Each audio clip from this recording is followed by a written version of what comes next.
Métier historique mais officialisé par l'industrialisation depuis une quarantaine d'années, la maintenance industrielle se définit par le maintien ou la réparation d'équipements et moyens afin d'assurer une activité de production. La mission principale de la maintenance industrielle, éviter la panne et l'interruption de la production grâce à la maintenance préventive. Son rôle est de contrôler, surveiller et entretenir régulièrement les équipements. En cas de panne, il doit faire preuve de réactivité et d'agilité. L'influence du développement des technologies et les nouveaux systèmes organisationnels montrent que la maintenance industrielle dépasse sa fonction première pour s'afficher en tant qu'acteur majeur de l'amélioration de la qualité de la gestion de production des entreprises. Un peu d'histoire.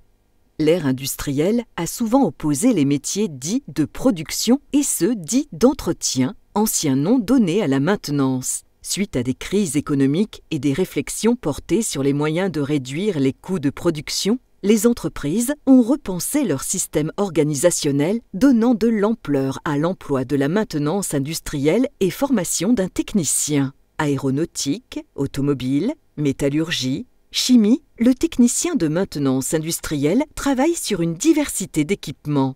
La maintenance, des emplois évolutifs dans l'industrie. La maintenance aujourd'hui. Avoir une panne représente un coût pour une entreprise. Aujourd'hui, dans un souci de performance industrielle, la production et la maintenance ont un but commun, assurer une activité de production en offrant les meilleures conditions de travail possibles. L'objectif et le rôle d'un service maintenance évoluent. Toujours en équipe, leurs actions doivent permettre d'accroître la capacité de réponse d'une entreprise, de son outil de production et favoriser quantité, qualité, coût et délai. Un technicien ou agent de maintenance est impliqué dans des projets structurels prenant en considération de nouveaux paramètres, qualité, sécurité, coût, environnement. Il est en relation permanente avec les services internes et partenaires extérieurs. Et demain, la maintenance 4.0. Le terme d'industrie 4.0, décrivant un niveau d'intensité technologique important, a eu un impact direct sur les différents corps de métier. La maintenance industrielle n'échappe pas à la règle. GMAO 4.0, Internet des objets, la gestion de maintenance assistée par ordinateur est une méthode de gestion assistée d'un logiciel destiné au service de maintenance d'une entreprise afin de l'aider dans ses activités. Déjà aujourd'hui, mais encore plus demain, la maintenance industrielle devient prédictive, c'est-à-dire qu'elle permet de détecter les anomalies sur des machines avant qu'elles ne deviennent trop graves. Ceci dans une optique d'optimisation de la performance des équipements industriels d'une entreprise.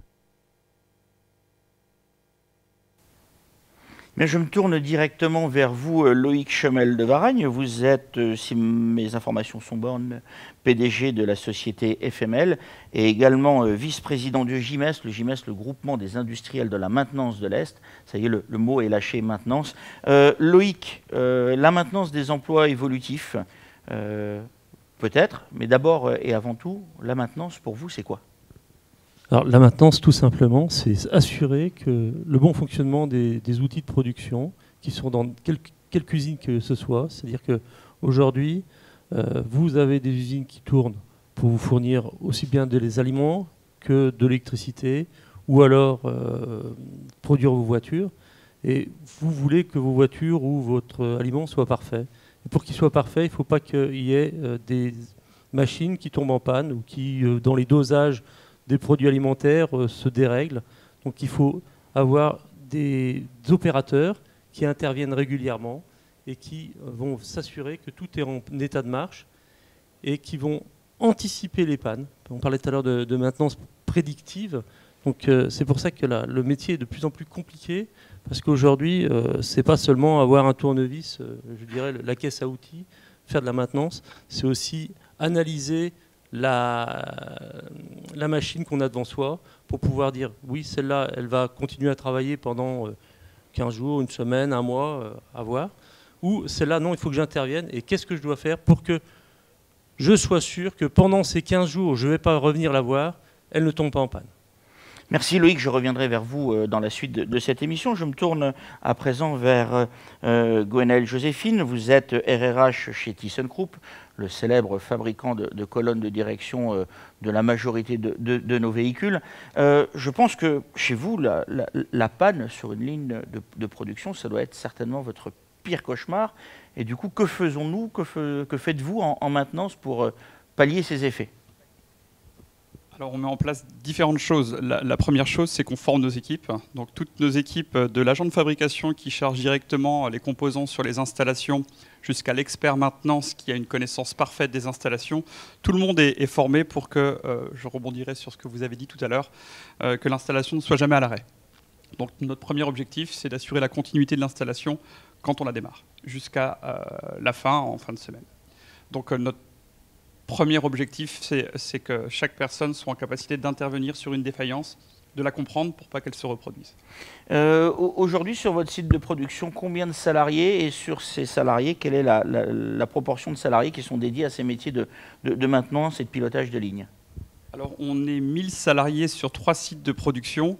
Sur ces 1000 salariés, chaque agent de fabrication étant déjà un maintenancier de premier niveau, on peut considérer que 70% de notre personnel intervient de près ou de loin dans la maintenance des équipements. Très concrètement, ça veut dire que quelqu'un qui intervient sur vos lignes de production, quelque part, fait toujours un peu de maintenance, quoi qu'il en soit? Tout à fait. Un contrôle, un nettoyage est une forme de maintenance déjà. Qu'est-ce que vous recherchez chez les gens qui vont travailler chez vous? C'est quoi leur qualité pour que justement ils soient de bons maintenanciers? Alors la première qualité, c'est déjà d'être en capacité d'observer son environnement de travail, son outil de production pour le comprendre. Quand on comprend l'outil de production, quand on comprend les éléments techniques qui nous entourent, c'est beaucoup plus simple de pouvoir y intervenir quand cet élément est défaillant ou pose un problème. Aline Leleu, vous êtes proviseur du célèbre lycée La Briquerie. Je dis célèbre parce que nous parlons beaucoup de cet établissement depuis hier. On a vu, là encore aujourd'hui, un film qui présente un métier d'avenir. Est-ce que ce film, pour vous, retrace bien ce que sont les métiers de la maintenance et pourquoi, à un moment donné, malgré ce qu'on nous présente, il y a encore quelques réticences à rentrer dans ces métiers? Bonjour. Peut-être simplement parce qu'on est encore prisonnier d'un certain nombre d'images qui ont grandement évolué et qui demandent de pouvoir avoir des qualités en matière de savoir-faire et de savoir-être. Autrement dit, d'être en mesure de s'adapter aux évolutions du métier. C'est pourquoi dans un certain nombre d'organismes de formation, nous ne sommes plus sur des métiers dédiés, mais sur des familles de métiers, parce qu'on constate qu'au cours de sa vie professionnelle, on va devoir au fur et à mesure apprendre ou réapprendre des connaissances et des compétences, et on va se former tout au long de sa vie. Donc ce film retrace bien cette évolution et ce passage et cette transformation à travers ces dernières années est grandement représentatif des qualités attendues dans le cadre de la formation et dans le cadre de ces projections professionnelles. Merci beaucoup Aline pour cette réponse. Jocelyn, sans vouloir froisser personne, je crois que vous êtes le plus jeune autour de cette table. Voilà, je ne dis pas que c'est une qualité, c'est simplement un constat. Madame Leleu vient de nous parler justement de ces images et disait qu'un certain nombre de personnes étaient prisonniers de vieux schémas. Est-ce que pour vous, de votre point de vue et vu votre âge, c'est des choses qui ont évolué? Ou si ce n'est pas le cas, comment vous vous êtes débarrassé de ces vieux schémas pour vous projeter vers votre avenir? En sachant que, je le rappelle, vous êtes aujourd'hui apprenti pour devenir ingénieur. C'est ça. Alors moi, c'est vrai que je m'y retrouve un petit peu dans cette vision qu'on a de la maintenance, mais ça dépend de la taille de l'entreprise, je dirais. J'ai travaillé dans une toute petite entreprise, enfin 150 personnes, et la maintenance était un petit peu mis de côté. Par contre, maintenant que je suis chez EDF, la maintenance, elle est plutôt au centre des activités, et je pense que ça a évolué. Pour moi, la maintenance, c'est vu comme l'élément le plus important dans le process, parce que sans ça, on ne fait rien avancer. Et très vite, la ligne, elle va tomber en panne. Et en fait, le seul moyen d'y remédier, c'est la maintenance. Donc, il faut avoir une bonne équipe réactive en maintenance, que ce soit pour l'électricité, la mécanique. quand on parlait de diversité, je regarde cette vanne juste devant moi et je me dis, autour de cette vanne, il apparaît plusieurs métiers. Il apparaît de l'électricité, de la mécanique, de la thermique, des automaticiens. Donc, dans le monde industriel, la maintenance, pour moi, elle est importante et en plus, elle est diversifiée. On nous parle souvent de maintenance 4.0. C'est une image d'Épinal, Jocelyn, ou c'est une réalité? Originaire des Vosges, je le prends pour moi, mais... Mais vous faites bien, je travaille mes sujets, Jocelyn. Alors, ça dépend des entreprises, mais je pense que oui, c'est une réalité. Il me vient en tête l'entreprise pas très loin de chez nous. Là, pour le coup, je ne peux pas vous aider. La sidérurgie... ArcelorMittal, merci, qui ont fait toute une belle ligne, toute nouvelle, avec énormément de capteurs. C'est magnifique à voir. Pour parler de moi à EDF, on commence. C'est vrai que c'est compliqué sur une installation nucléaire de changer les choses. Donc c'est un peu ça qui freine. On a des appareils qualifiés et on ne peut pas forcément faire ce que l'on veut. Mais on voit que dans les appareils qui sont utilisés, c'est de plus en plus poussé. Dans les centres de recherche et développement, tout est de plus en plus poussé avec des appareils de mesure, avec des électrovannes, par exemple, toujours plus récentes. Et moi, je le vois, on avance et on met de plus en plus de numérique dans nos process, avec des capteurs, des suivis instantanés. Même depuis la maison, on peut voir ce qui se passe à l'usine, on peut voir les défauts. Donc oui, la maintenance 4.0, c'est une réalité. Merci beaucoup, Jocelyn. Loïc, vous représentez aussi également le GIMEST. Il y a une question qui nous a été posée hier. Dans GIMEST, il y a maintenance. Est-ce que le GIMEST est une société qui fait de la maintenance? Oui, non. En l'occurrence, je sais que non, mais est-ce que vous pourriez un peu nous dire ce qu'est le GIMEST et quelles sont les personnes en fait qui se trouvent derrière le GIMEST? Et c'est quoi la maintenance au GIMEST finalement? Alors, le GIMEST, c'est une association qui regroupe l'ensemble des industriels ou des PME, parce qu'il y a aussi des PME, qui font de la maintenance dans l'énergie. Donc on a des grands groupes tels que Endel ou on va dire nos amis de Eiffage, mais c'est vraiment différents métiers. C'est-à-dire que vous avez des métiers qui sont plus dans la mécanique, d'autres dans la chaudronnerie, d'autres dans l'automatisme, l'électricité. Je vais en oublier, donc je vais faire attention. Pas tous les citer, on a voilà. Et il y a aussi des grands groupes encore plus gros, de taille internationale, tels que Westinghouse ou ABB. C'est vraiment des sociétés, il y a de tout type de sociétés. Et en fait, nous faisons qu'accompagner les entreprises pour qu'elles restent... alors, c'est un peu présomptueux de dire ça, mais l'objectif, c'est que les entreprises soient au top pour pouvoir intervenir. Au top aussi bien par rapport à leurs salariés, et puis aussi pour que leurs salariés soient au top dans leur intervention, qu'ils ne risquent rien au niveau des accidents, de la sécurité. On parlait tout à l'heure du nucléaire, de la sûreté aussi, parce qu'il y a des problèmes de radioprotection. Donc, en fait, le problème, c'est que dans la maintenance, une personne, même si elle fait que de la chaudronnerie ou qu'elle fasse que l'électricité, elle est amenée à faire plein d'autres choses. Parce que c'est un métier qui est de plus en plus, comme tu disais tout à l'heure, Jocelyn, c'est de plus en plus ouvert. Et en fait, on demande aux opérateurs qui interviennent sur les machines d'avoir des connaissances qui dépassent leur métier de base. Un électricien qui va remplacer un fusible, maintenant c'est plus ça. Il doit presque savoir faire de l'automatisme s'il n'est pas encore automaticien, et savoir dire stop, ça c'est pas de mon ressort, il faut que j'appelle quelqu'un d'autre qui soit compétent, ou oui je peux intervenir. C'est vraiment une polyvalence de plus en plus importante, et puis même les opérateurs sur les lignes de fabrication doivent être aussi polyvalents, parce que la polyvalence aujourd'hui, et c'est ce que vous disiez tout à l'heure, elle est essentielle pour le recrutement.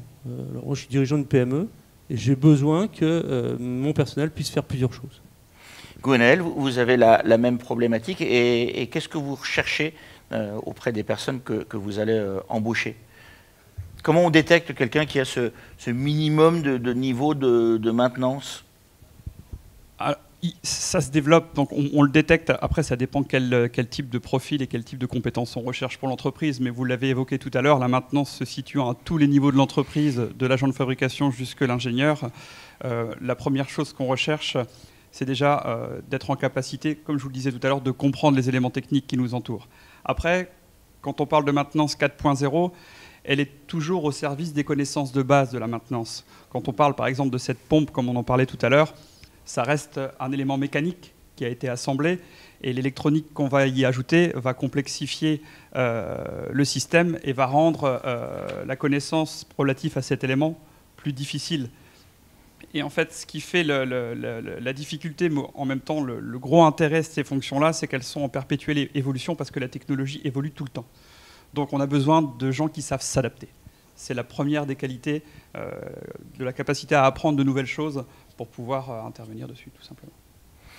Aline, parallèlement à ça, les élèves qui vont rentrer dans votre établissement pour s'inscrire dans ce type de cursus, quelles sont les questions qui se posent avant même de s'inscrire dans votre établissement et de suivre ce type de cursus? Alors pour certaines d'entre elles, c'est que se passera-t-il à l'issue de ce cursus? C'est-à-dire, vais-je pouvoir m'insérer dans la vie professionnelle, mais aussi vais-je pouvoir, quel que soit mon choix, continuer et poursuivre ma formation. Autrement dit, si je décide de m'inscrire dans une formation professionnelle Bac Pro, est-ce qu'à l'issue de cette formation, je vais devoir arrêter et m'insérer dans la vie professionnelle? Alors oui, je le peux, mais je peux après poursuivre en BTS. Ça, c'est une de leurs premières questions. La deuxième question, c'est, et là, au-delà des élèves, c'est les familles qui se les posent, c'est-à-dire, est-ce que ce que je vais rencontrer dans ma formation, c'est ce que je vais pouvoir vivre dans le domaine de l'entreprise et dans le monde professionnel? Et j'ai envie de dire que ce que nous vivons aujourd'hui, où le campus est le symbole du fait d'une collaboration entre tous ces mondes, que soit l'entreprise, la formation, qui permettent en même temps d'être dans une réalité qui est proche entre ce que l'on va enseigner, ce que l'on va apprendre et ce qu'on va vivre par la suite. Gonel, je reviens vers vous. Est-ce que vous connaissez le phénomène, comme dans d'autres entreprises, de mise en tension sur ces métiers, de réelles difficultés à recruter? C'est le métier par définition qui est en tension. Donc c'est tous les maintenanciers sont des gens très rares sur le marché, difficiles à former parce que la formation est assez longue et la connaissance de l'outil de production est aussi complexe. Et donc je tiens à rassurer d'éventuelles familles ou jeunes qui se diraient si je choisis la maintenance, est-ce que je vais avoir du boulot? Oui, on en cherche. Alors je parle au nom de ThyssenKrupp, mais je pense que tous les collègues entrepreneurs, chefs d'entreprise du bassin ont la même problématique. Les métiers de maintenance sont des métiers actuellement très très recherchés. Jocelyn, je me tourne vers vous. Est-ce que vous aviez, il y a quelques années de cela encore, cette appréhension de savoir si vous alliez trouver du travail, si vous alliez correctement gagner votre vie et si le travail que vous alliez embrasser allait être pérenne?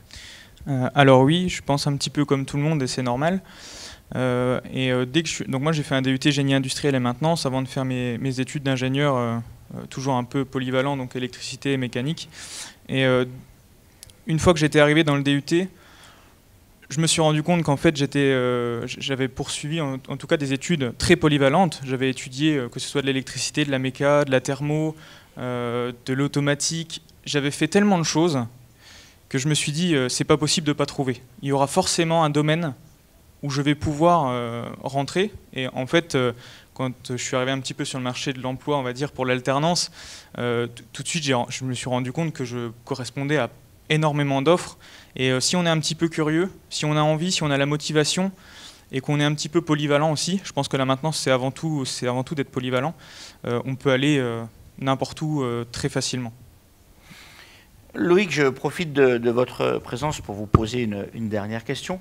On parle souvent des grands groupes et du fait de trouver de l'emploi dans ces grands groupes. Vous êtes à la tête d'une PME.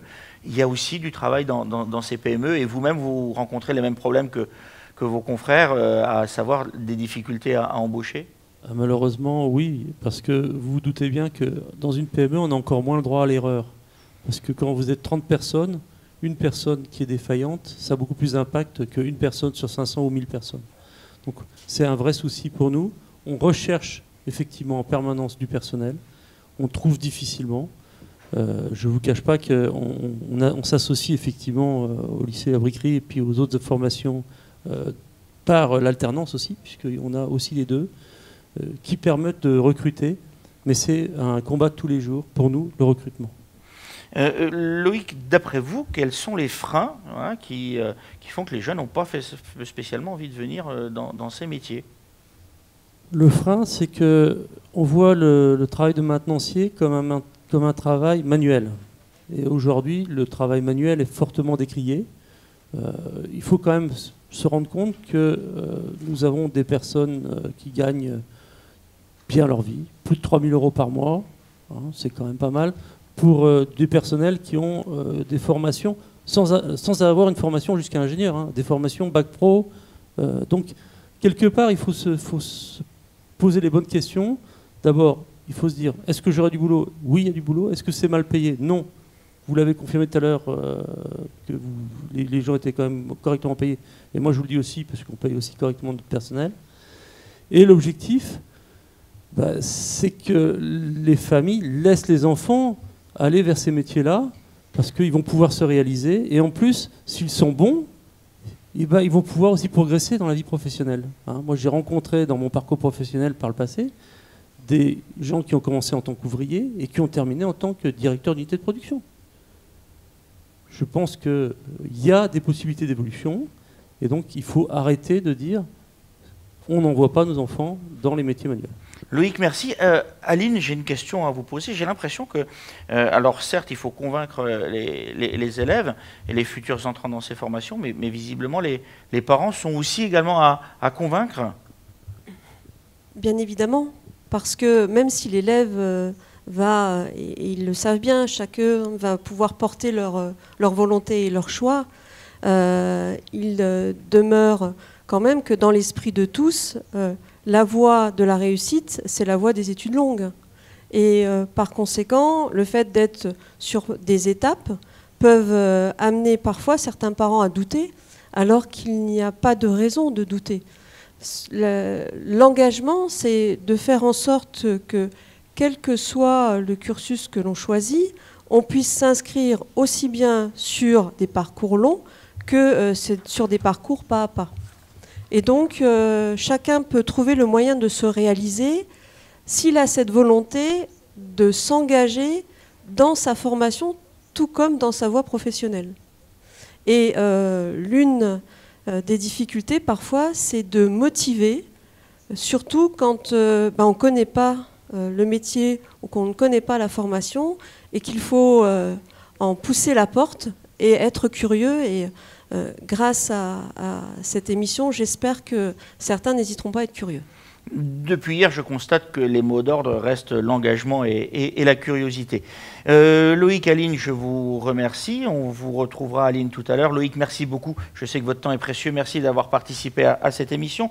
Je vais demander à M. Sébastien Queter ainsi qu'à Xavier Graff de nous rejoindre ici sur ce plateau.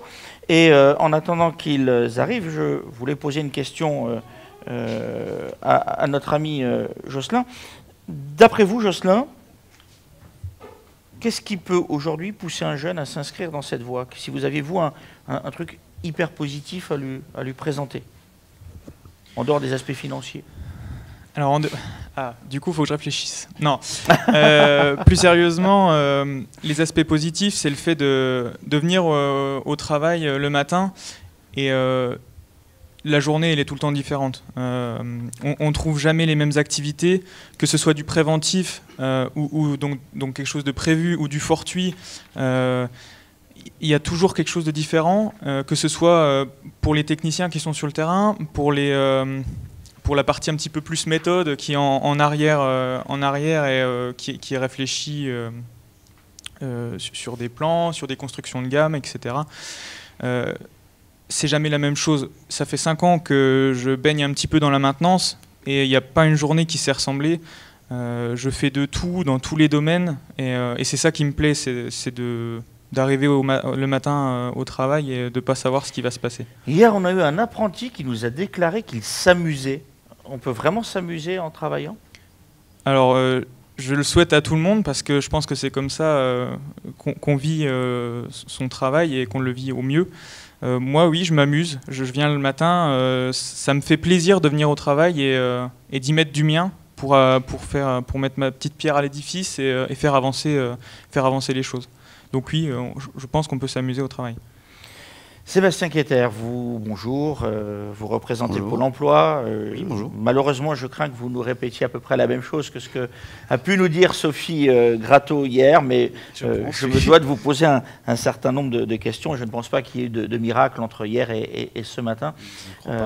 Ces métiers-là, ils sont réellement en tension et il y a de l'offre d'emploi sur les métiers de la maintenance. Alors oui, il y a énormément d'offres d'emploi sur les métiers de la maintenance, comme le disaient mes collègues, mais le problème c'est qu'on n'arrive pas non plus à trouver forcément le personnel qui veut aller vers ces métiers.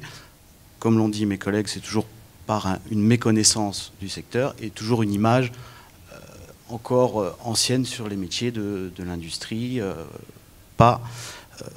Les métiers ne sont pas valorisés, on va dire. À votre mesure, vous arrivez à devenir ambassadeur de l'évolution de ces métiers de la maintenance? Alors nous, en contactant les entreprises et en allant régulièrement sur le terrain, on connaît les besoins et l'évolution des métiers. On essaye aussi une à deux fois par mois, en faisant des regroupements, bon maintenant c'est un peu plus compliqué, de présenter les métiers de l'industrie pour essayer d'attirer les gens vers ces métiers de la maintenance et autres de l'industrie. Merci beaucoup. Je me tourne maintenant vers Xavier Graff de la délégation régionale Grand Est, qui ne s'appelle plus comme ça, par contre depuis hier, et ça pour le coup c'est une réalité. Xavier, vous avez notamment en charge les relations avec l'éducation nationale. J'ai d'abord une question à vous poser, je suis désolé, elle tombe sur vous. Une question des élèves du collège Paul Langevin d'Agondange que je salue au passage. Y a-t-il des élèves femmes qui peuvent s'inscrire dans les cursus maintenance? Je vous la donne telle qu'elle est écrite. Hein. Alors tout à fait, les métiers se féminisent énormément. Et c'est ce qui est bien, ça amène de la diversité justement dans ces métiers-là, ça amène un nouveau regard. Il n'y a pas de métier réservé aux hommes, hein, qu'on soit dans n'importe quel secteur. On parlait de chaudronnière, aujourd'hui on est sur la maintenance. Plus on avance, plus les femmes sont présentes. Chez EDF par exemple, plus de 25% des emplois sont des emplois pris par des femmes, et de plus en plus dans la technique. Et donc il n'y a pas de frein pour une femme de venir dans la technique, bien au contraire. Il y a des confrères à vous d'autres entreprises ici sur ce plateau, il y en avait d'autres hier. Est-ce que parce qu'à un moment donné on manque de main d'œuvre, il y a une réelle compétition entre les entreprises pour attirer les salariés à soi? Alors on va travailler effectivement sur la marque employeur pour avoir des entreprises qui correspondent justement aux attentes des jeunes. Donc on travaille énormément là-dessus. Le but est d'attirer les jeunes dans l'entreprise parce que ce sont des métiers qui sont en tension. Donc on recherche beaucoup de profils. Je vois chez nous, rien que pour l'année à venir, donc 2021-2022, on a plus de 130 offres d'alternance dans les domaines, justement, on parlait de l'énergie, de la maintenance, donc c'est vraiment énorme. On n'est pas les seuls, justement, industriels du secteur, donc la région Grand Est est grande, et effectivement, donc, on essaye d'attirer le maximum de talents, de personnes curieuses et qui ont envie de travailler, justement, avec nous. Par contre, j'en profite pour rappeler à celles et ceux qui nous regardent que même s'il y a beaucoup d'offres d'alternance, je crois que votre collègue Laura Ferlicci l'a expliqué hier, certes les portes sont grandes ouvertes, mais il y a un tri qui s'opère à l'entrée. Ah oui, tout à fait. Donc forcément, on va recevoir les jeunes, on va leur demander de postuler donc, sur le site EDF Recrute, donc CV, lettre de motivation, et on va... retenir les meilleurs, forcément. On va toujours chercher à avoir des personnes qui sont compétentes, des personnes qui sont curieuses par ce qu'elles vont faire et qui ont envie justement d'intervenir et de venir justement travailler chez nous.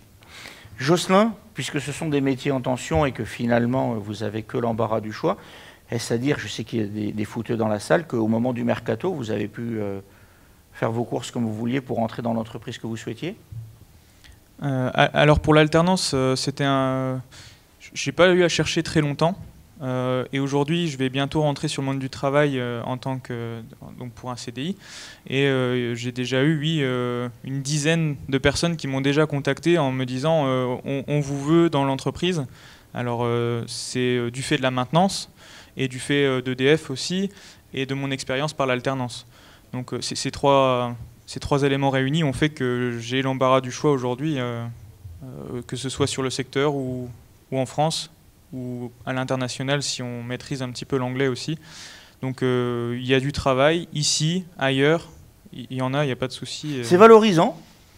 Oui, quand on se fait contacter, moi je m'y attendais pas forcément. Alors la première personne, je me suis dit ah c'est bizarre, c'est intéressant de se faire contacter, je m'y attendais pas. Et puis 2, 3, 10. Est-ce que ça pousse à changer le message d'attente qu'on laisse sur son téléphone si on n'est pas capable de décrocher ou pas? Pour le moment, non, je le laisse toujours. Je suis ouvert aux opportunités, on va dire, donc je le laisse, j'écoute ce qu'on a à me dire, c'est toujours intéressant et c'est bon à prendre. Donc j'écoute un petit peu tout et c'est bien de choisir. C'est intéressant de choisir. Merci. Sébastien, on le voit, ça devient de plus en plus tendu. Quel est le rôle de Pôle emploi au milieu de cette tension? Alors, parce que vous êtes un peu au cœur du système et vous devez être sollicité par une foultitude d'entreprises qui vous demandent s'il vous plaît, trouvez-moi des salariés. Alors, nous, on essaye de trouver par le biais d'actions de formation qu'on met en place avec certaines entreprises, soit par des contrats de professionnalisation. Pardon, on va vous passer un autre micro, ou alors il y a peut-être un petit souci technique auquel on va pallier immédiatement. En attendant, Xavier va prendre la parole. Oui, je voulais compléter les paroles de mon collègue. Donc, à l'époque, le candidat devait convaincre l'entreprise en lui disant « je suis le meilleur, prenez-moi ».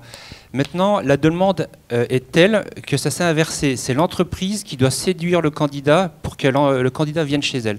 Et on travaille énormément là-dessus. Et justement, on ne va pas dire que c'est la guerre entre entreprises, mais c'est l'entreprise qui sera la plus séduisante, qui correspondra le mieux aux critères de choix environnementaux aussi du jeune, qui va pouvoir attirer les compétences. Donc, pour nous, c'est une vraie guerre.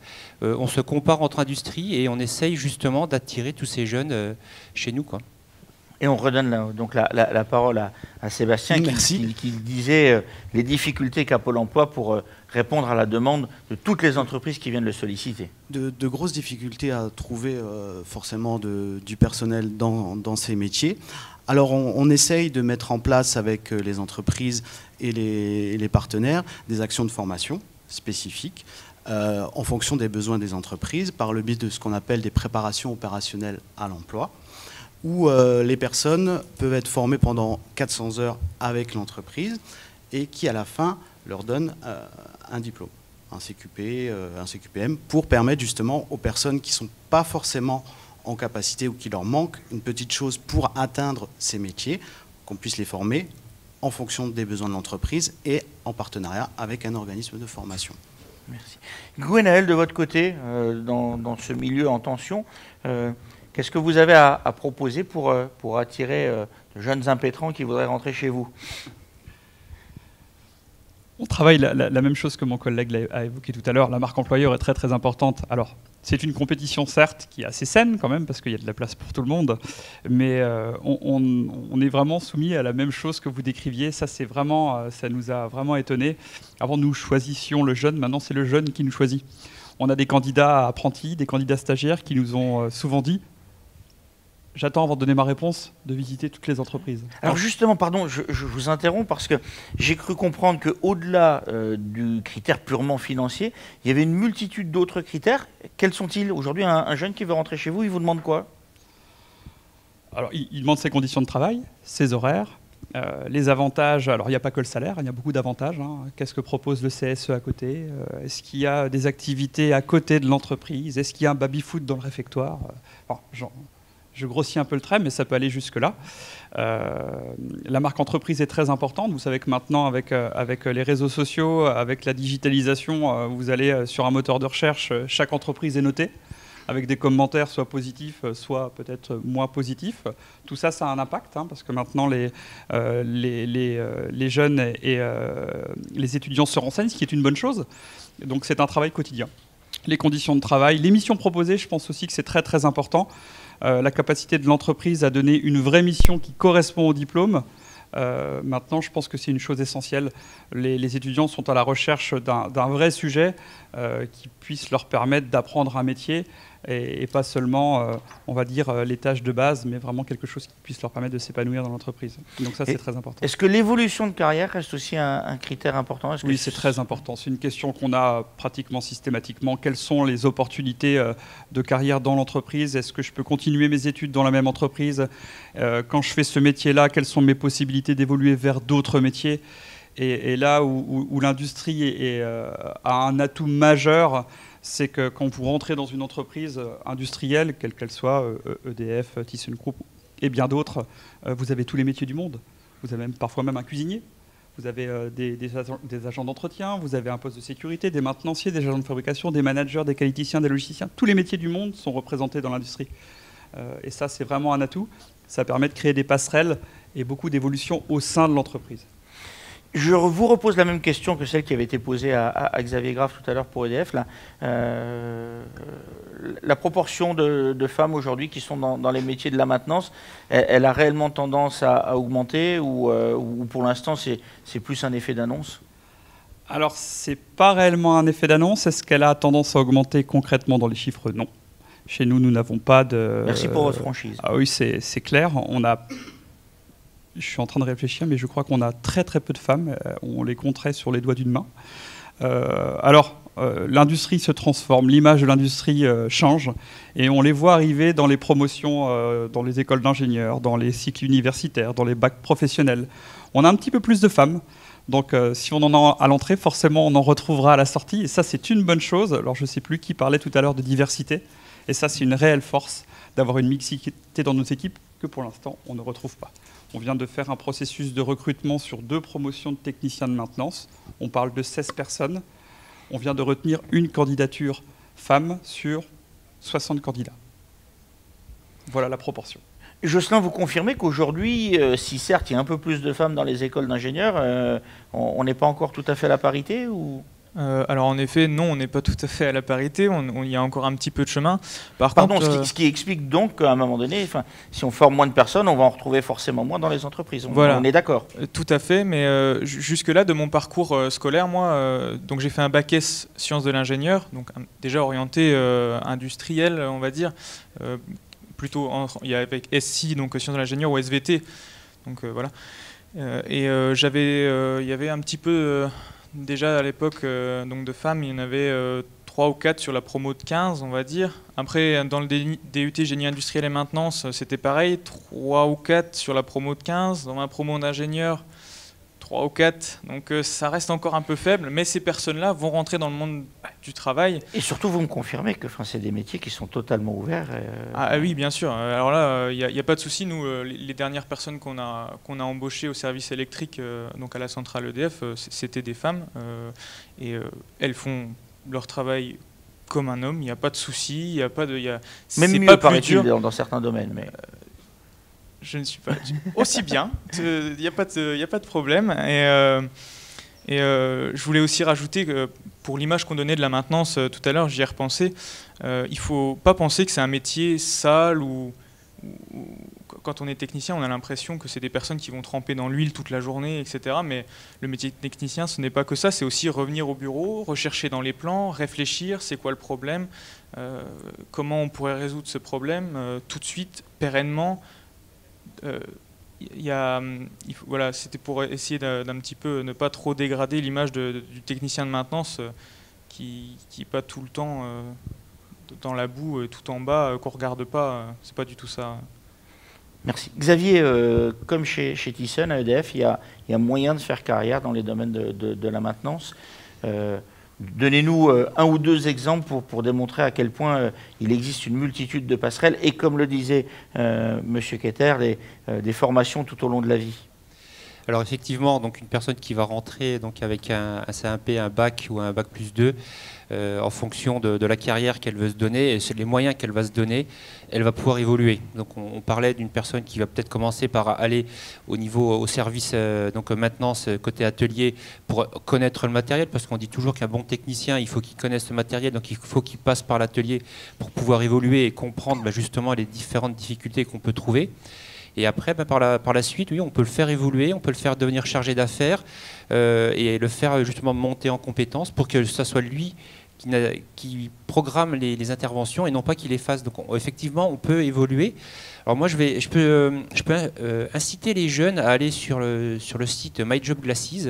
Alors My Job Glasses, c'est un site justement qui fait découvrir les métiers aux jeunes. Donc ils peuvent suivre le quotidien d'un agent de terrain, justement, d'un technicien de maintenance, et lui poser ces questions. Donc on travaille de plus en plus avec ces startups, donc My Job Glasses ou Willby, où le jeune s'abonne à la chaîne de la personne et elle voit son quotidien, il voit ce qu'il fait dans la journée. Et donc comme on le disait aussi, donc, la personne qui dit, voilà, le programme de la journée, tu vas faire telle intervention, tu as une journée qui est type, sauf que tous les jours, il y a des imprévus, il y a des fortuits, des aléas, et donc on se remet justement en question, il faut savoir se réadapter. Donc c'est vraiment des métiers où les personnes doivent être capables d'innover, de s'adapter toute la journée. Donc les métiers sont à découvrir sur ces sites-là, je les invite à y aller fortement, et ils auront vraiment une idée de ce qui se peut se faire. Gwenaël, une autre question qui est posée par bon nombre d'élèves. Comment est prise en compte la dimension environnementale dans votre entreprise? Parce qu'aujourd'hui, de plus en plus de futurs salariés semblent très préoccupés par cet aspect-là des choses.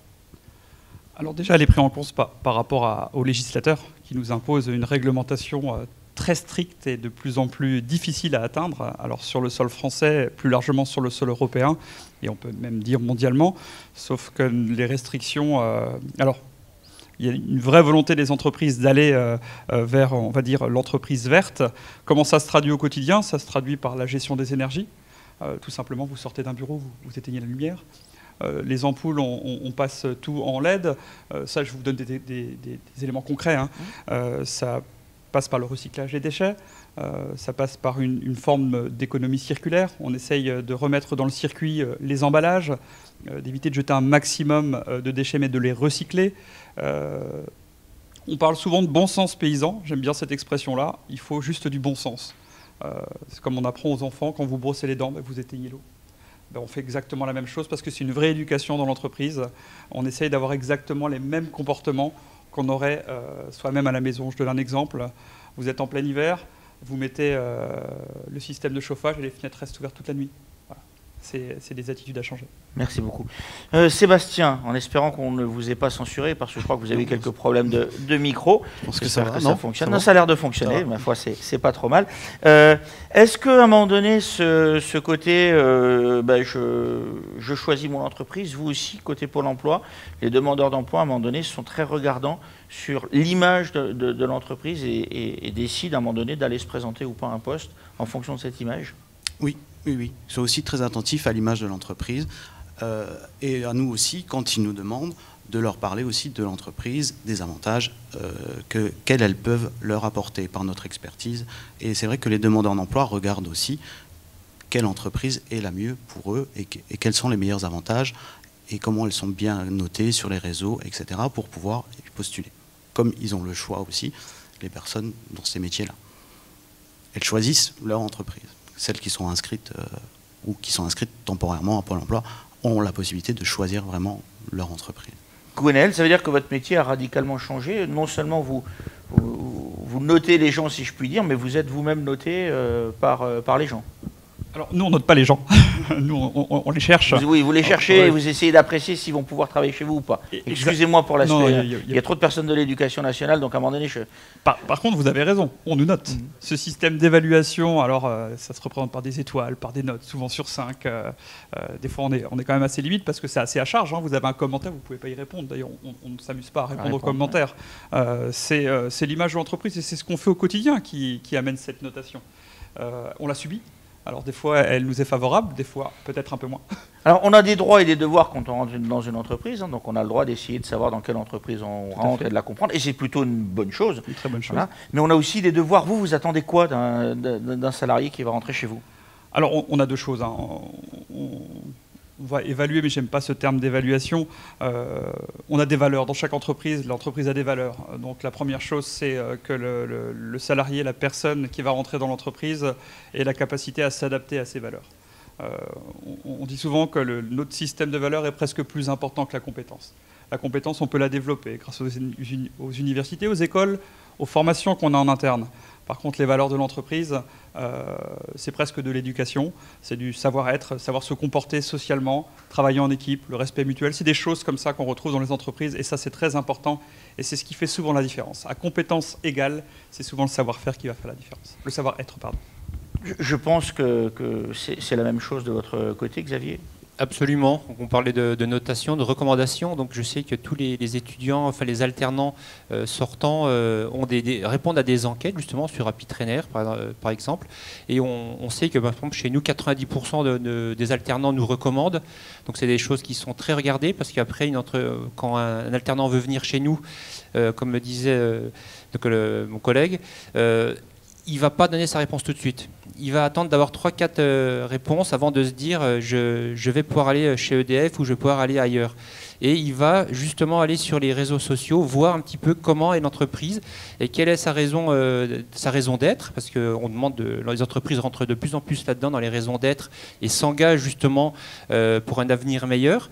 Décarboné, voilà. Donc on est vraiment sur ces points-là maintenant qui intriguent, enfin, qui intéressent de plus en plus les jeunes. Et c'est quelque chose sur lequel on travaille de plus en plus. Jocelyn, pour cette partie, vous aurez le mot de la fin. Si vous deviez engager quelqu'un à suivre ce type de formation pour rentrer dans les métiers de la maintenance, vous lui diriez quoi? Si je devais le motiver ou lui donner envie, je lui dirais que... On va dire lui donner envie, parce que le motiver, on espère qu'il le sera un peu. Oui, quand voilà, même. parce que c'est justement ça, il faut que ce soit quelqu'un de motivé, d'intéressé, de curieux, de ne pas avoir peur de se confronter à des problèmes nouveaux et de pouvoir avoir toute satisfaction de les résoudre aussi. Et de ne pas avoir peur de se lancer dans la maintenance en général parce qu'il va s'épanouir, c'est sûr, que ce soit dans un domaine ou dans un autre. S'il ne se plaît pas dans la méca, il pourra retourner en électricité. Il y a des passerelles phénoménales qui existent et il aura tout un panel d'éventualités qui s'offrira à lui et il trouvera son bonheur, ça j'en suis sûr. Je rebondis sur ce que vous venez de dire effectivement et vous avez raison de le préciser. On peut avoir des craintes quand on est jeune de louper quelque chose et vous avez raison de réinsister sur cet aspect-là des choses. Il ne faut pas avoir peur de s'engager et avancer, même si ce n'est pas tous les jours facile. L'idée étant à la fin d'aboutir à un résultat et un résultat qui soit en concordance avec ce que l'on souhaite, je crois. Tout à fait. Voilà. Donc on a le droit d'avoir peur. Exactement, c'est tout à fait normal. J'ai une question en direct de la briquerie, visiblement, donc on vous écoute.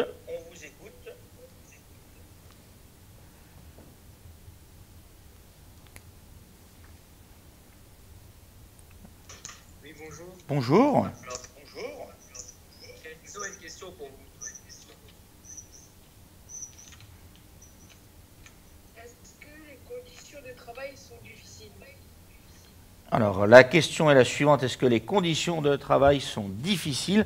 Alors, on y a partiellement répondu, mais c'est vrai que c'est sous ce terme générique, je crois que c'est une question qui cache beaucoup d'autres questions. Qui veut y répondre? Xavier? Alors sur la première partie du plateau, on parlait d'industrie de maintenance 4.0. Donc je pense que fut un temps, les conditions étaient peut-être difficiles, mais maintenant ça s'améliore. Il ne faut pas avoir cette image-là d'un métier sale où la personne va revenir avec plein de cambouis sur le visage. On est vraiment dans quelque chose qui évolue tout le temps et qui n'a pas fini d'évoluer. Donc on va tendre vers des métiers qui vont être de plus en plus accessibles aux gens, avec de la pénibilité qui va disparaître. Et je pense que ça n'a pas fini d'évoluer dans ce point-là. Je crois aussi, Jocelyn, qu'à un moment donné, en grandissant, les questions évoluent. Il est normal qu'on se pose ce type de questions quand on se jette un peu dans l'inconnu, mais je pense qu'au fur et à mesure qu'on avance dans l'apprentissage, on a de nouvelles thématiques et de nouvelles questions qui se posent. Oui, tout à fait. Après, pour revenir sur la difficulté au travail, je pense qu'il existe des métiers très difficiles, très physiques. Pour moi, la maintenance, faut pas se leurrer. Oui, il faut aller marcher toute la journée, il faut aller dans les installations, il faut se baisser, il faut chercher, mais il faut aussi chercher dans les plans au bureau. C'est toute une diversité qui amène à me dire non, le métier physiquement n'est pas difficile. Puis 10 000 pas par jour, c'est bon pour la santé. Exactement.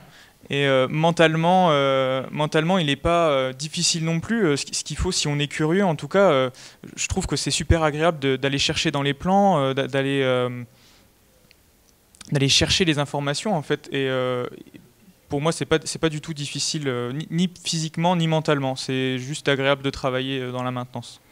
Merci beaucoup. Je vais demander maintenant à la régie de lancer le motion design qui va nous expliquer comment s'orienter vers ce type de métier. C'est parti pour...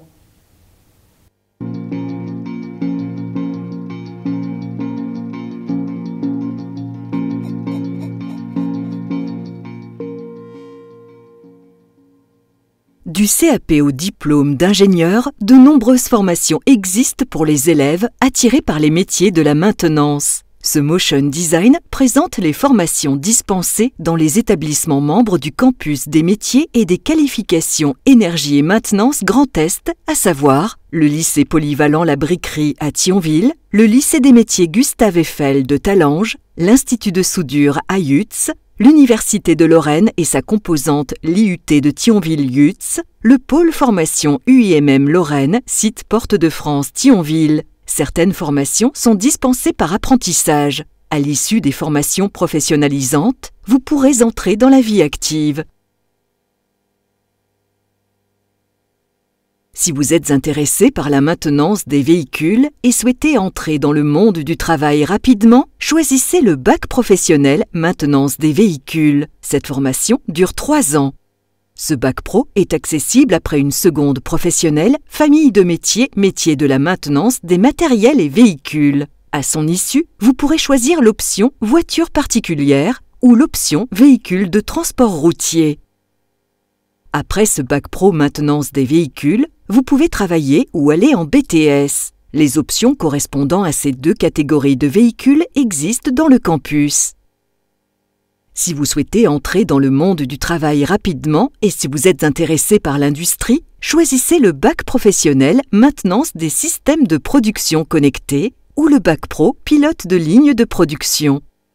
Ces 2 bacs pro sont accessibles après une seconde professionnelle, famille de métiers, métier de la maintenance d'installations automatisées. Certains d'entre vous préféreront démarrer par le CAP en 2 ans, conducteur d'installation de production. Ce diplôme vous permettra de rejoindre les bacs pro en classe de première. Après un bac pro, vous pouvez travailler, aller en BTS ou vous spécialiser avec une mention complémentaire. Maintenance des installations oléo-hydrauliques et pneumatiques, technicien en soudage, agent en contrôle non destructif. Filière classique, le bac général a pour vocation de s'orienter vers des études longues, minimum bac plus 3. 3 spécialités s'offrent à vous, sciences de l'ingénieur, mathématiques ou physique-chimie. La spécialité sciences de l'ingénieur permet de s'imprégner de culture technique. Ce sera un avantage lorsque vous entrerez en compétition pour des écoles d'ingénieurs avec d'autres qui ont suivi un enseignement uniquement général. Si vous envisagez de faire des études supérieures courtes, un BTS en 2 ans ou un BUT en 3 ans, orientez-vous vers le bac technologique STI 2D, Sciences et technologies de l'industrie et du développement durable. L'enseignement dispensé pendant le cursus est pluridisciplinaire. En plus de la filière maintenance, il vous permettra un vaste choix de poursuite d'études. Si vous hésitez entre le bac général ou le bac technologique, pas de problème, la classe de seconde est commune. Vous pourrez vous déterminer à la fin de celle-ci. Les BTS, brevets de techniciens supérieurs, forment des spécialistes dans un domaine précis en 2 ans. Le campus vous propose 3 BTS se raccrochant au domaine maintenance des systèmes, pilotage des procédés, environnement nucléaire. Ce dernier BTS vous permettra d'exercer votre art dans cet environnement particulier. Écoutez attentivement ce que nous allons dire à propos du BUT, Bachelor universitaire de technologie. La mise en place des BUT se fera dès la rentrée 2021. Les BUT sont des formations universitaires permettant d'atteindre le grade licence en 3 ans. Les étudiants se verront proposer une sortie à un niveau intermédiaire avec la délivrance d'un DUT, diplôme universitaire de technologie au bout de 2 ans. Le DUT permet de s'insérer dans la vie active ou de poursuivre ses études dans d'autres formations. Les BUT dispensent des formations plus généralistes dans l'ingénierie que les BTS, ce qui permet d'envisager une poursuite d'études longues plus facilement.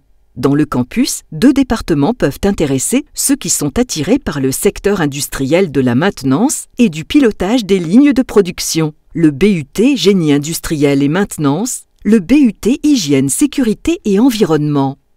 Après un Bac+2, BTS ou DUT, vous pouvez vous spécialiser davantage dans un domaine en poursuivant vos études avec une licence professionnelle, maintenance des systèmes industriels de production et d'énergie, ou une licence pro procédés en contrôle non destructif, des formations d'ingénieurs par apprentissage. Après une formation au grade de licence Bac+3, une poursuite d'études est possible en master professionnel. Une année de spécialisation post-école d'ingénieur est même envisageable.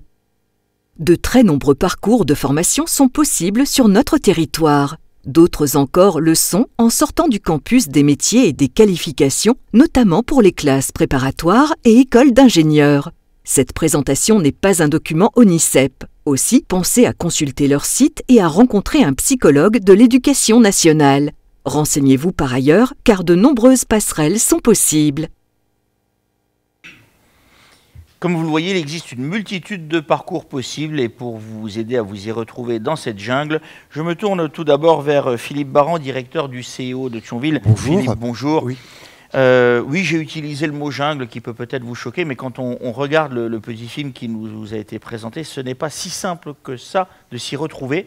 Comment faites-vous au quotidien pour aider celles et ceux qui viennent à votre rencontre à s'y retrouver dans cette multitude de formations, de parcours? Alors, il est vrai qu'en regardant la vidéo concernant l'offre de formation, j'ai été épaté par la qualité de ce qui a été fait. Alors, pour répondre à votre question, il est vrai que nous intervenons en classe, donc avec l'aide des professeurs principaux, pour expliquer tant aux collégiens, dans un parcours pour accompagner les jeunes dans la construction de leur projet. Nous intervenons en classe, nous intervenons en demi-classe et les élèves ont la possibilité de nous rencontrer, les psychologues de l'éducation nationale en collège, en lycée professionnel et bien évidemment dans les centres d'information et d'orientation qui sont des lieux que le service public met à la disposition des élèves et des adultes aussi pour les informer et pour les aiguiller entre guillemets dans la construction de leur projet de formation. Merci Philippe. Je me tourne maintenant vers Yves Gillet, qui est responsable du département maintenance à l'UIT de Thionville-Lieutte. Je suis très content, Yves, de vous recevoir sur ce plateau, pour une raison simple, c'est qu'on a un peu par habitude d'oublier que, oui, l'université aussi forme dans ces domaines. En l'occurrence, vous, à l'IUT de Thionville-Lieutte, quel est précisément ce que vous proposez en termes de formation sur la maintenance ? Alors, on propose jusqu'à maintenant un DUT génie industriel et maintenance. Mais on a une période charrière, puisque comme ça a été présenté, maintenant on va, à la rentrée prochaine, avoir le bachelor universitaire de technologie. Donc en fait, notre diplôme, qui était un diplôme Bac+2 comme les BTS, passe en Bac+3, mais avec une possibilité en fait de sortir la deuxième année, toujours avec un DUT. Alors voilà, on va repréciser les choses et vous me dites si je dis une bêtise. On a toujours la possibilité de passer un DUT en 2 ans et on peut y adjoindre une 3e année sous forme d'un bachelor et ça devient un BUT. Alors le diplôme officiellement s'appelle le bachelor universitaire de technologie et il est en 3 ans, donc il donne accès au grade de licence. Mais on peut sortir au bout de 2 ans. Mais on peut sortir au bout de 2 ans, par exemple, parce que, vous l'avez dit, c'était un peu une jungle. C'est comme ça qu'on peut le ressentir. Après, on peut toujours aller dans des licences professionnelles, puisque certaines ne peuvent pas être incluses dans les bachelors universitaires de technologie. Et puis, on peut aussi aller en licence classique à l'université ou postuler en école d'ingénieur. Oui, alors ça, on y reviendra tout à l'heure, vous avez raison de le dire aujourd'hui. Dans ce parcours de formation, on peut s'arrêter à tout moment, mais aussi progresser et avancer très très loin dans les possibilités. On l'a vu d'ailleurs sur le précédent plateau avec Jocelyn, qui sera bientôt ingénieur. Voilà. Je me tourne à présent vers Benoît Schild, qui est apprenti en BTS maintenance des systèmes, c'est bien ça? Oui, c'est ça. Benoît, vous avez quel âge d'abord? 23 ans. 23 ans. Comment on s'y retrouve dans tous ces parcours et vous-même, comment vous êtes-vous déterminé et à quel moment? Alors en fait, mon parcours, c'était que j'ai commencé par un bac STI 2D. Et suite à cela, je vais arrêter Pour celles et ceux qui ne savent pas, parce qu'il y a des gens qui disent le STI 2D, ça veut dire? C'est Sciences et techniques de l'ingénierie et du développement durable. D'accord. Et du coup, après ce bac-là, je vais arrêter mes études. J'ai eu une période où j'ai travaillé en tant qu'intérimaire chez ThyssenKrupp. Et ensuite, j'ai été pris à l'armée pendant 2 ans. Et puis, la filière dans laquelle j'étais à l'armée ne me convenait pas. Du coup, j'ai quitté l'armée et j'ai repris mes études pour trouver ma voie dans la maintenance. Alors, votre témoignage est très intéressant puisque vous démontrez que de temps en temps, il faut un peu de temps pour savoir se déterminer et trouver sa voie et qu'on a le droit à des moments d'interruption. La seule condition, c'est de savoir rebondir et de trouver sa voie. Qu'est-ce qui vous a permis de trouver cette voie? Eh bien, j'étais en tant qu'opérateur intérimaire chez ThyssenKrupp et comment dire, j'avais cette envie de pouvoir aider mes supérieurs à dépanner les installations. Et en posant des questions, ils m'ont guidé vers un cursus scolaire et j'ai repris justement mon cursus scolaire en faisant un BTS MS, maintenance des systèmes. Ça veut dire que c'est les gens de l'entreprise qui vous ont un peu aiguillé pour vous aider à vous y retrouver et à choisir le cursus qui allait bien? Ils m'ont guidé, oui, vers le cursus qui allait bien, mais de mon plein gré, j'avais déjà l'ambition de vouloir reprendre mes études pour avoir un métier dont je serais satisfait. J'aime bien le fait que vous disiez de mon plein gré et l'ambition, c'est des mots forts, et j'insiste sur ces mots parce que finalement ça peut venir que de vous. On peut quelque part vous soutenir, vous aider, mais l'ambition, comme vous l'avez si bien dit, elle vient du plus profond de vous-même. C'est ça. Très bien. Merci, je reviendrai vers vous tout à l'heure. Et on va donner maintenant la parole à Julien Fanny, qui est formateur, lui. Bonjour, en maintenance à l'IEMM. Les parcours comme ceux de Benoît, c'est des choses qui arrivent fréquemment? C'est monnaie courante de plus en plus. Si je dois prendre mon exemple à moi, j'ai eu exactement le même vécu que Benoît. Donc si on regarde bien, j'ai été diplômé du bac en 2012. Et à la suite de ce baccalauréat, je me suis un petit peu perdu dans les études universitaires et je me suis rendu compte que ce n'était pas fait pour moi. Et j'ai arrêté les études et j'ai travaillé en tant qu'opérateur chez ThyssenKrupp. Voilà, très représenté aujourd'hui. Et au bout de 2 années, je me suis rendu compte que c'était une bonne idée pour moi de reprendre les études. Et j'ai fait un BTS maintenance des systèmes et aujourd'hui, je suis devenu formateur.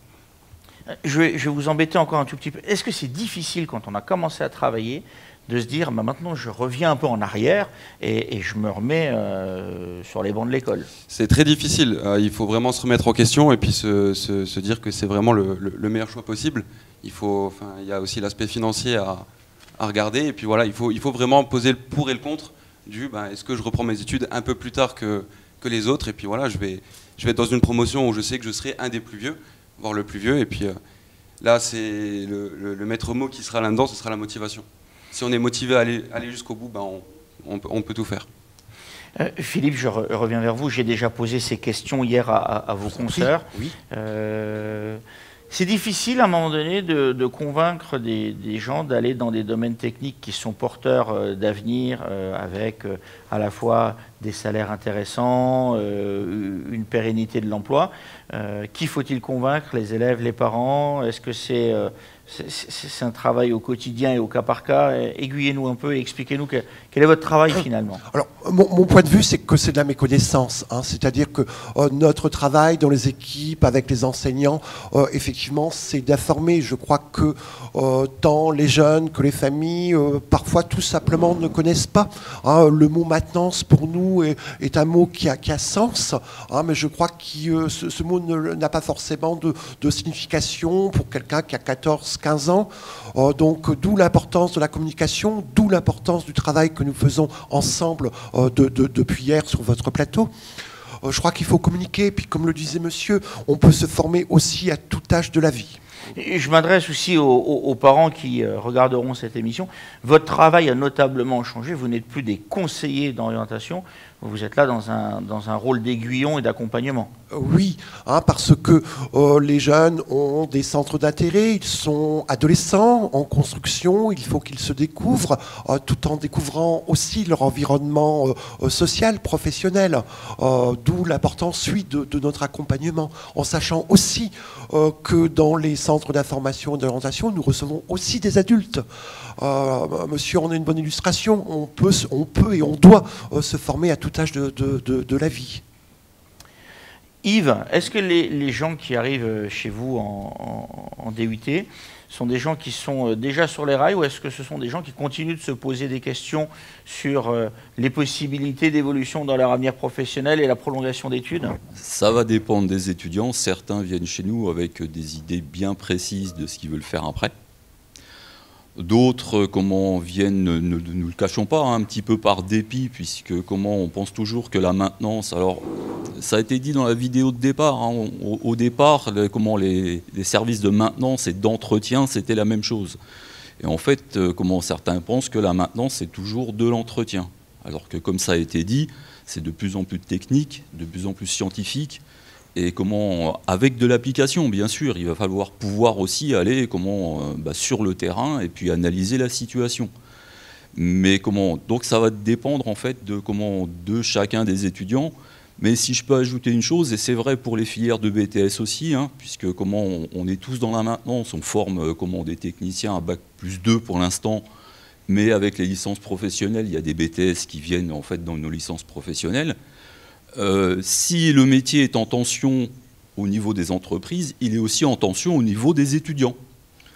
Et c'est quelque chose qui est paradoxal, puisque quand on fait de la maintenance, on va avoir des aspects pluritechniques, on va faire plein de choses, découvrir. Alors nous, on forme des techniciens qui sont généralistes, disons-le clairement, mais on peut encore s'orienter après.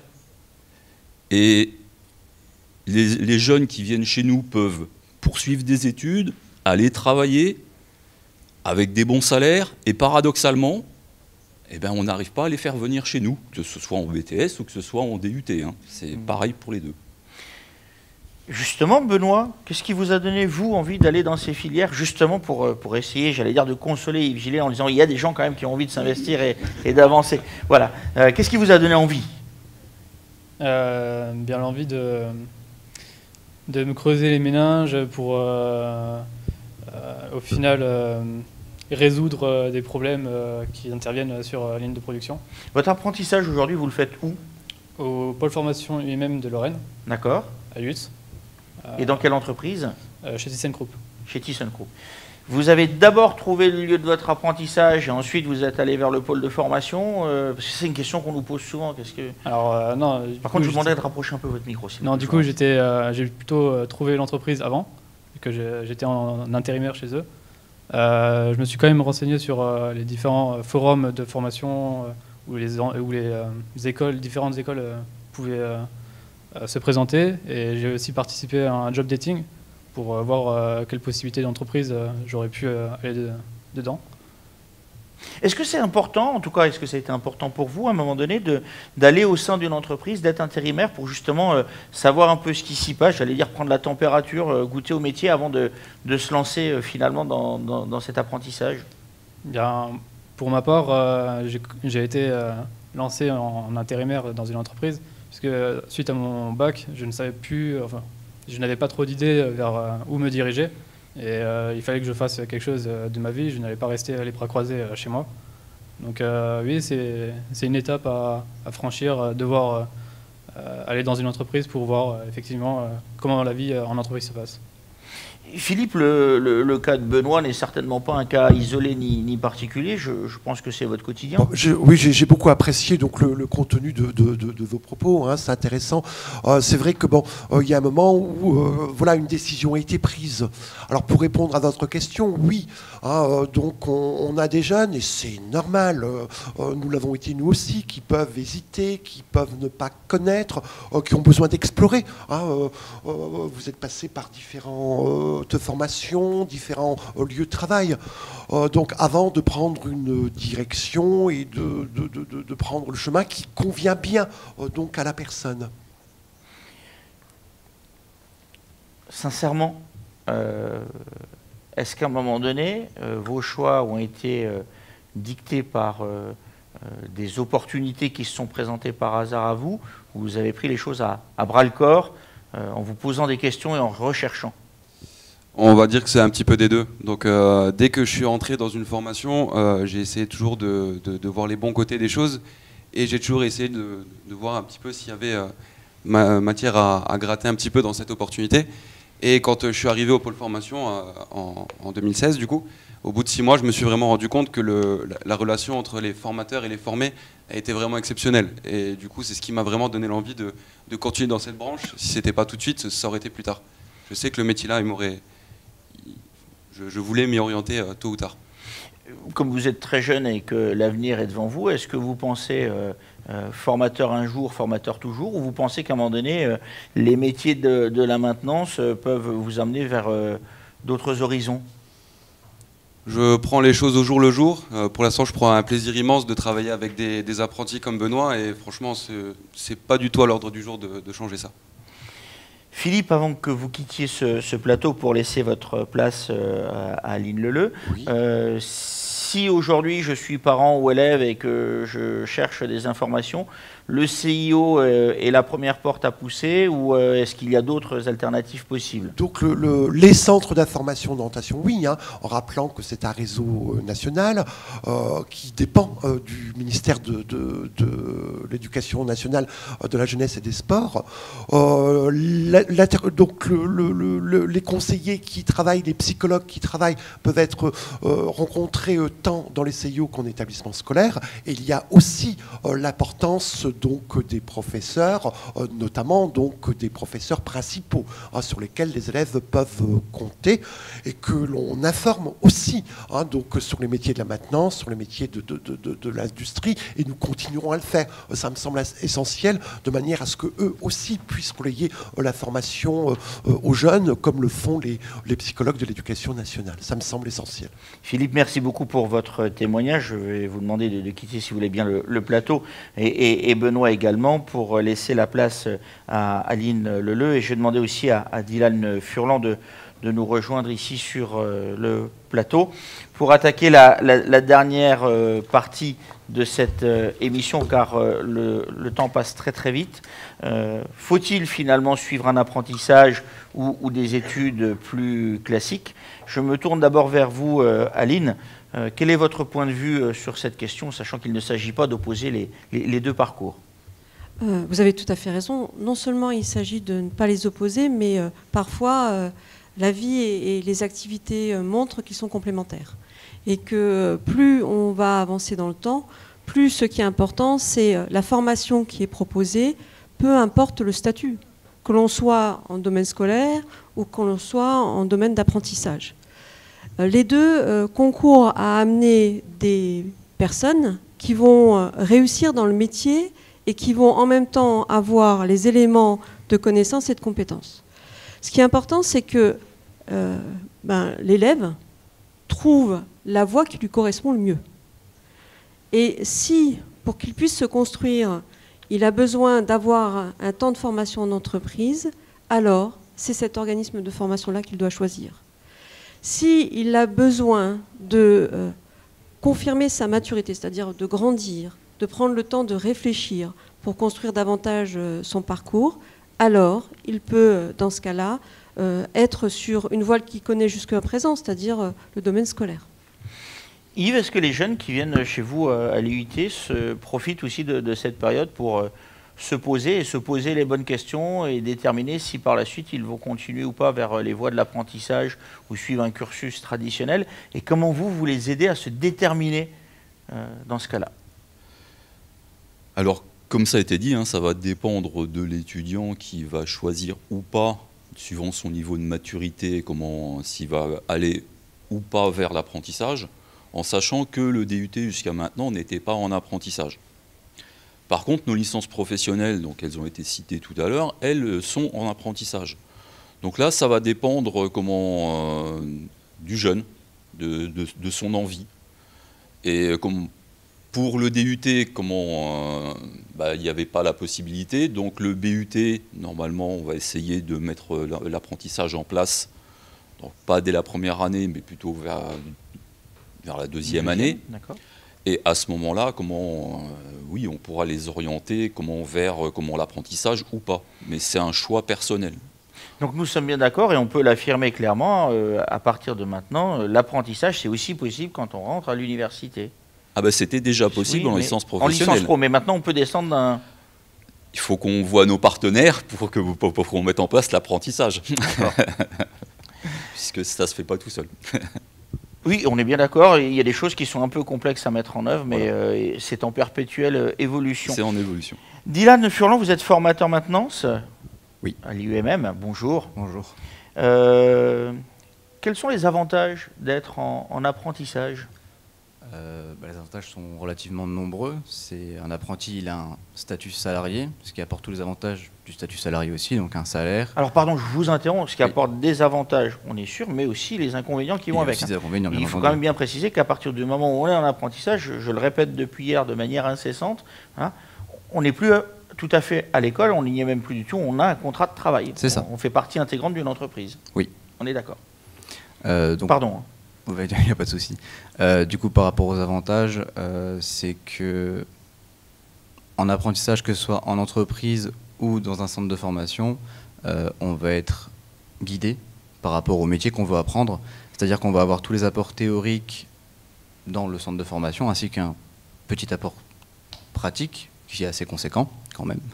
Et en entreprise, on va avoir tout l'autre aspect qui est plus terrain, donc plus pratique, qui va pouvoir confirmer si l'apprenti en question aime son métier et si c'est bien sa voie. Donc il y a cet aspect de confirmation de choix de formation et de choix de métier et l'avantage du salaire, bien entendu, qui est relativement attrayant. Julien, vous parliez tout à l'heure de peur ou de crainte qui de temps en temps peuvent s'installer. Il y a un certain nombre de jeunes qui ont peur à un moment donné de rentrer dans l'apprentissage parce qu'il y a cette crainte de dire je sors d'un système où j'ai l'impression ou la réalité d'être vraiment très encadré pour être un peu plus livré à moi-même avec finalement des contraintes, moins de vacances, il faut le dire malgré tout. C'est peut-être une transition qui n'est pas facile à opérer. Vous, quand vous étiez apprenti, ça s'est passé facilement cette transition ou vous aviez quand même quelques appréhensions? Alors, des appréhensions, non, parce que au cours de mes 2 années d'intérim chez ThyssenKrupp, j'ai pu connaître du coup pas mal d'apprentis. Et tout s'est confirmé quand j'étais en BTS, parce que en soi, il ne faut pas se dire qu'on sera beaucoup moins guidé, mais on le sera encore plus. Parce que déjà, il y aura un autre travail à nous, les formateurs, de justement les emmener vers une réussite à un diplôme et de les coacher pendant les 2, 3 ans ou 5 ans où ils seront avec nous. Et puis, d'un autre côté, il y aura justement l'apparition d'une 3e entité qui sera le tuteur en entreprise. Et cette personne-là, elle aura vraiment un rôle d'accompagner l'apprenti tout au long de son apprentissage. Vous faites bien de le préciser, je crois d'ailleurs qu'on aura une tutrice dans la prochaine émission et nous reviendrons sur ce rôle, je crois, primordial du tuteur en entreprise qui prend en charge l'apprenti. Aline, une petite question aujourd'hui. Les gens, quand ils viennent chez vous, j'ai cru comprendre hier, mais vous allez peut-être me corriger, qu'il y a des jeunes qui peuvent venir en immersion dans différents établissements scolaires pendant des demi-journées, des journées complètes pour essayer d'appréhender ce que sont les formations? Alors c'est quelque chose qui se faisait jusque-là très régulièrement. Il est vrai que malheureusement la crise sanitaire nous amène à pouvoir continuer à le faire, mais en veillant à respecter le protocole sanitaire. Il est important parfois parce que on se questionne, où on n'est pas sûr de soi, où on a besoin d'avoir des éléments, de pouvoir aller au contact et donc de pouvoir faire une immersion et rencontrer ceux qui sont à l'heure actuelle dans le cursus. Donc c'est tout à fait possible. Et c'est recommandé ? C'est souhaitable.